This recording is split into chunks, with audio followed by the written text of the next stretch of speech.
have a problem that you have a preference. My problem comes in when you have to compare it to the opposite to give your preference. Right. If somebody says, what's your favorite food? I don't say, I don't like crab. I like lobster. I don't really F with crab. Crab don't really do it for me, so I'll go for lobster. I'm going to just say I like lobster. Right. So why when someone asks you to describe, so what kind of woman do you like physically?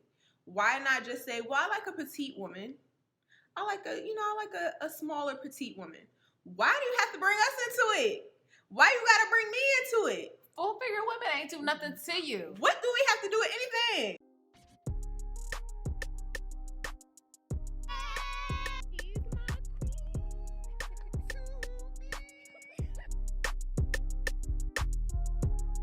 Hey guys, if you're new to our channel, welcome. If you're not new to our channel, welcome back. Today we're going to be reviewing season 4, episode 1 of Ready to Love. So this is the casting review of all the people that are coming in, fresh and brand new, well, except for one. And we're just going to be giving the rundown of who they are, what they do, and basically kind of a little bit about their personality.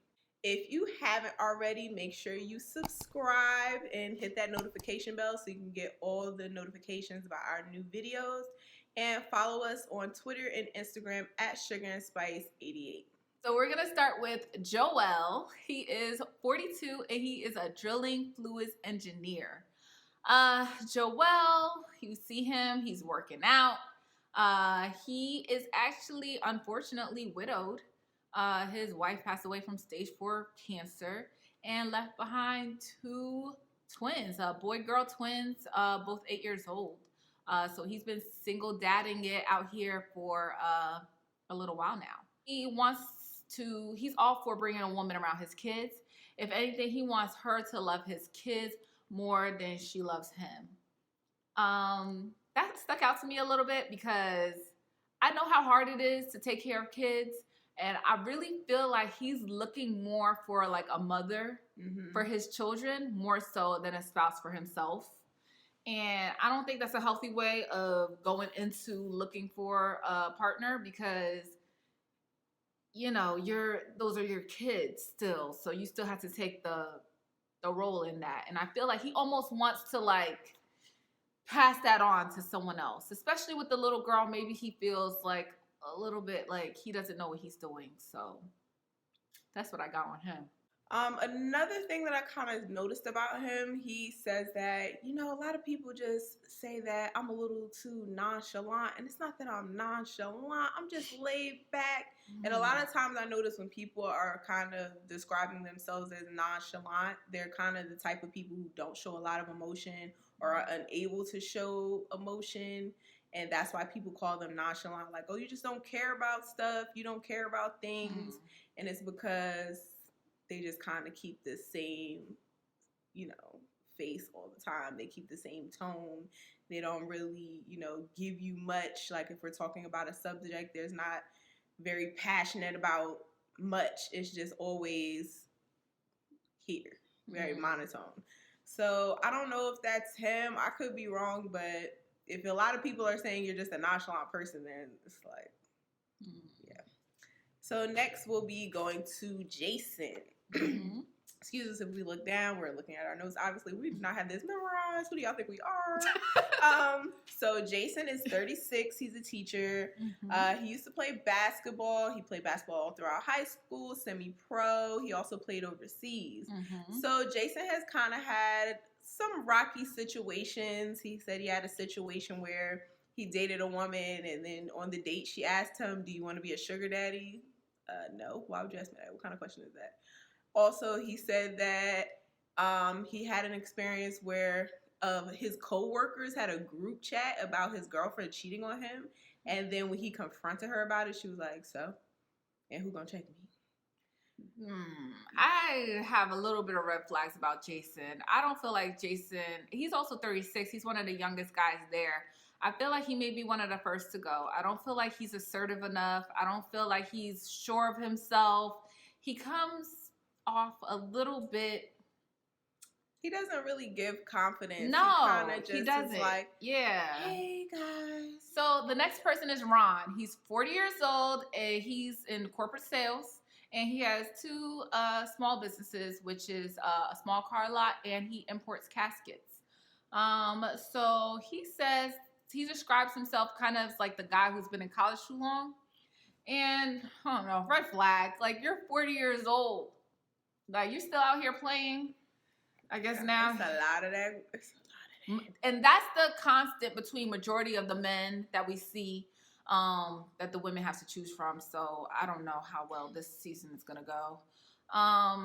He brought up a good point. He said that he's more afraid of divorce than he is of marriage. And I thought that was good because, you know, obviously he said that his parents were divorced. His dad was divorced twice. He saw the emotional and the financial toll that took on him.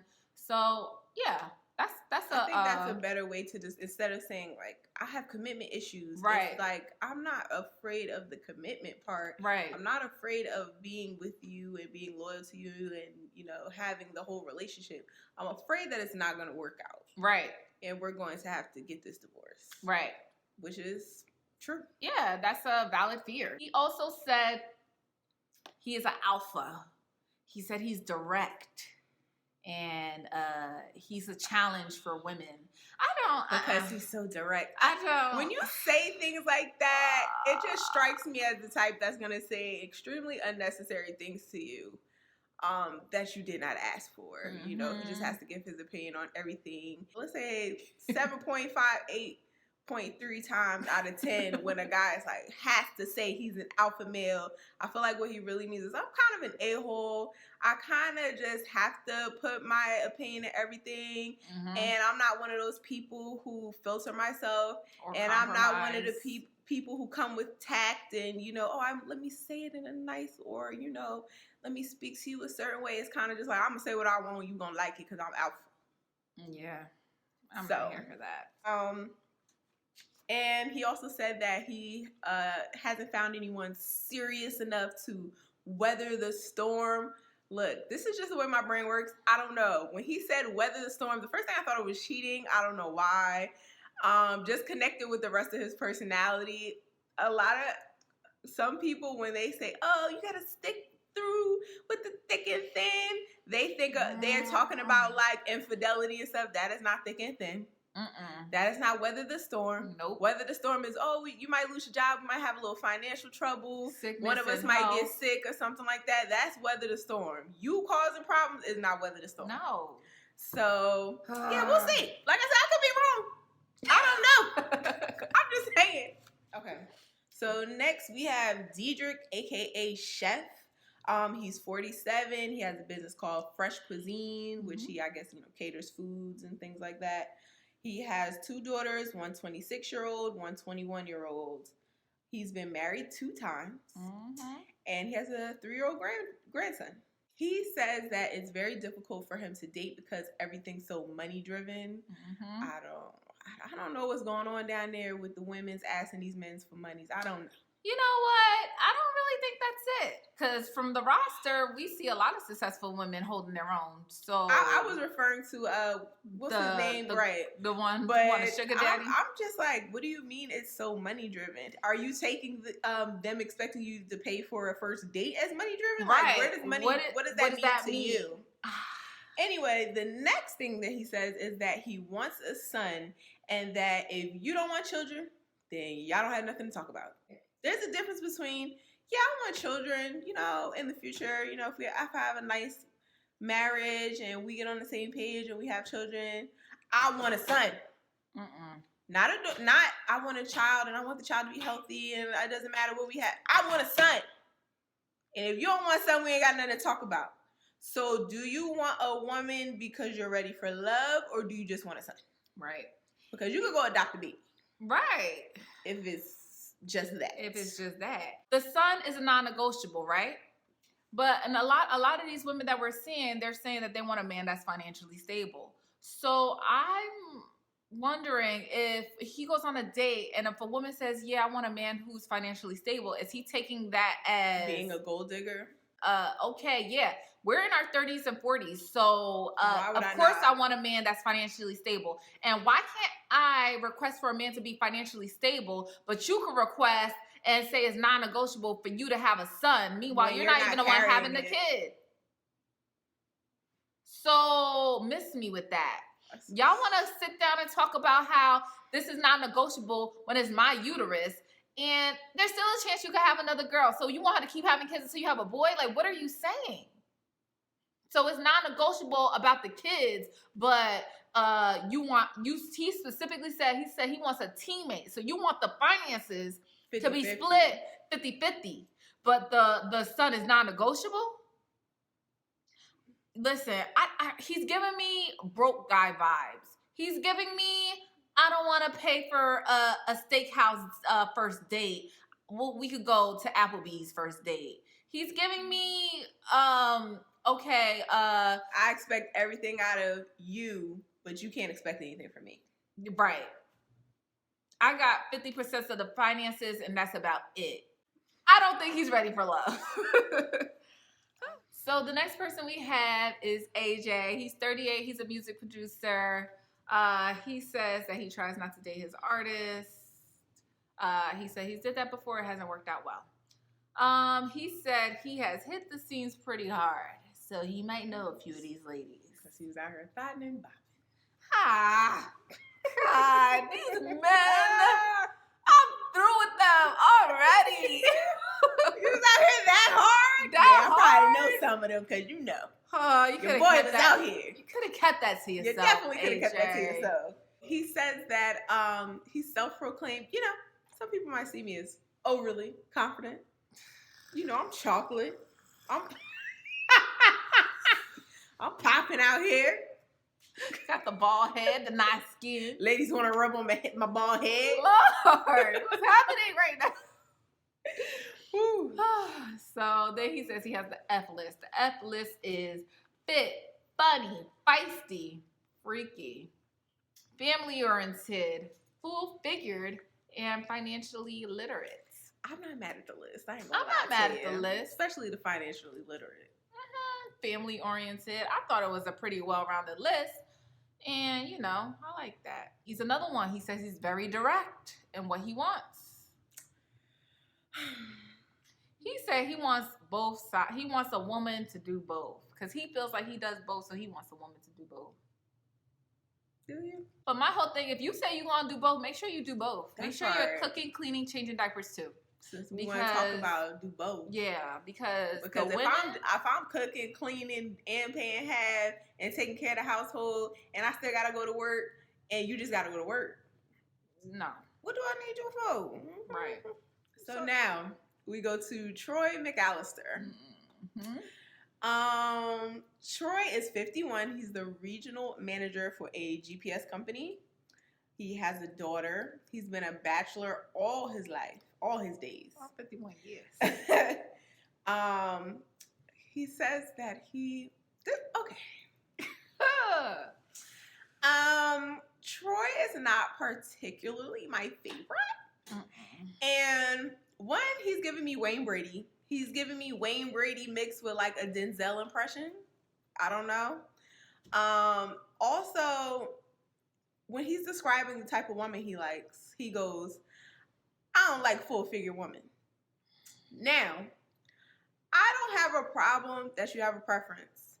My problem comes in when you have to compare it to the opposite to give your preference. Right. If somebody says, what's your favorite food? I don't say, I don't like crab. I like lobster. I don't really F with crab. Crab don't really do it for me, so I'll go for lobster. I'm going to just say, I like lobster. Right. So why when someone asks you to describe, so what kind of woman do you like physically? Why not just say, well, I like a petite woman. I like a smaller petite woman. Why do you have to bring us into it? Why you got to bring me into it? Full-figure women ain't do nothing to you. What do we have to do with anything? And then he tries to clean it up. What'd he say? Oh, it's not, let me rephrase that. It's not that I don't like full-figure women. I'm not attracted to them. You ain't make it better. That's the same. You did not make it better. What's the difference? So I don't like that. I don't know why you have to do He's the the compare. only one that I feel that did that. Everyone else is Yeah, talking they about just what they stated want, what what they they wanted, like. what they like, what they would like from a relationship or a person. You just got to bring up what you don't. Who asked you? Nobody. Yeah, so Troy is, we are very perceptive. We are very, we pick up on a lot of little small things about a person's character. To me that says a lot about you, the fact that someone asks you a question and the first thing you want to is to say a negative about something else first and then make a comparison to what you like. That's weird to me. At 51 years old. So that's how you communicate? We're going to see about Troy. Mm-hmm. All right. So next person is Christian. Christian is 36. He's a mail carrier. He says that he used to be really, really wild. He says that he does events on the side. So he's another one who feels like he might know everybody. Oh, God. On a more serious note, he actually was pulled over. He fell asleep at a stoplight.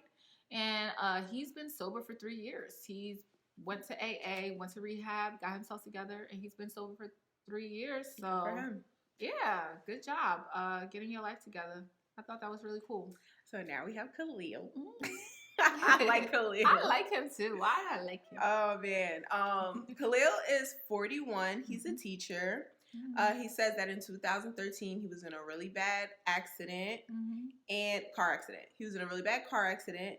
And he was with a woman from the UK at the time. She was by his side. She was through it all. And she said, we should get married. And you know how it is when you go through situations traumatic like that, right? Yeah. You feel like it brings you closer together. So he says, without really too much putting thought into it, he was like, yeah, let's do it. So, he married her. And he said that, she got him a visa to be in the UK with her.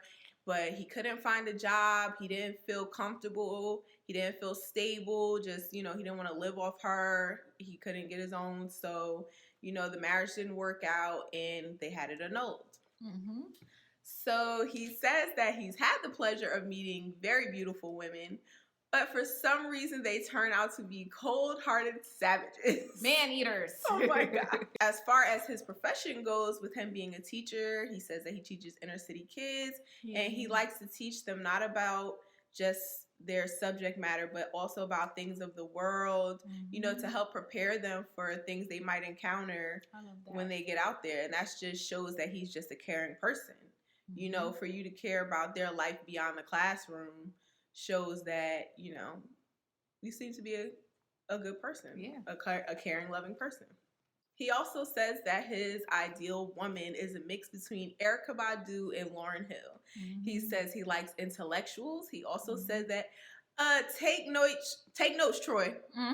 He didn't say what he didn't like. He didn't say, oh, I don't like light-skinned women. He said, my preferences. Yes. I like a dark-skinned woman that looks like she comes from the continent of Africa. Hey. And, I like a voluptuous woman. Yeah. I like an intellectual woman. That's it. That's all. Just say what you like. Oh my God. Khalil gives me very much down to earth, kind of like Bernicia. Just very, very kind, very down to earth and laid back, but also has some personality to you. Very humble. That's the kind of energy that I get from him. So I like Khalil. Yeah, me too. All right, so the next person is David. He is 44 and he's a real estate investor / real estate agent. He actually officiates weddings on the side. He has officiated 59 weddings. He has a pretty extensive background. He has 7 siblings. He's been married twice and he has 4 kids. He said the first time he got married young, the second time he married the wrong person. I don't really know what that means. When he said he got married the first time, he said, I didn't do it the right way, whatever that means. Right. He says that, oh my gosh, he said his parents got divorced after 40 years of marriage. And he said that really, really affected him. And not for nothing, that would affect me too. I think that's really sad and disappointing. And I can't imagine that. I don't, yeah. That's really crazy. After a certain amount of time, y'all just stay together. Regardless of us being grown or not, I still can't even picture it. I can't. Oh my God. Mm-mm. So, rightfully so. David, he says he's hopeful. And, he has his reservations, but hopefully he's able to find somebody in this process. Then the last and final person, but not least, we find out is Chris. Chris from last season. If you guys don't remember Chris, he is a radio show host personality. He actually did very well. He made it about halfway through. The main person that he was entertaining was Naya. And him and Naya, they both hit it off pretty quickly, and they kind of stuck with each other from the beginning throughout his time and his departure. The way he left was so messed up because Naya presented him a question about finances, and he said, yeah, we're going to be splitting the bills 50-50. And, the mortgage, whatever the case is, we'll split it 50-50. You work, I work, we can make it happen. Naya was a salon owner, and in Naya's mind, Naya wanted to get pregnant and be a stay-at-home mom. She wanted to quit and leave her job, and she wants a man to support her fully 100%. So in her mind, Chris was not a good fit for her. In my opinion, I don't see nothing wrong with him saying, yeah, we're going to split the bills 50-50. If you get pregnant, well, let me say it like this. If you get married and you get pregnant and you have a child and you decide to change courses and say, hey, I want to be a stay-at-home mom now. Are you going to, how do you feel about handling all the bills while I handle the child? And then we go a different route. I don't see nothing wrong with that. But in the beginning stages, without you having a child and without you being married, why is he going to pay the whole mortgage, all the expenses and everything? And you're just going to quit your job. So you're not ready for love. You're ready for a sugar daddy. Exactly. So he kind of got the short end of the stick with that one. And because he didn't make no other connections, he was sent home. So I'm happy to see him. I'm happy he's back. But that's it. That's everybody. Thank you guys for sticking to the end of this video. We're going to be doing reviews on Ready to Love going forward. If you guys enjoyed what you saw, please don't forget to like, comment, and subscribe. And also follow us on Twitter and Instagram at SugarandSpice88. And let us know in the comments who's your favorite so far. Yeah. And if you have any predictions about anybody or anything to add about anybody that we, spoke about or gave insight about. And we will see you guys in the next video. Bye. Good morning. Good energy. Today we gon' spread good energy. Today we gon' share good energy. I go to work. Today gon' be a great day. Good Wake energy. up, thank God, drink water, meditate. Good First energy. 5 minutes will dictate your whole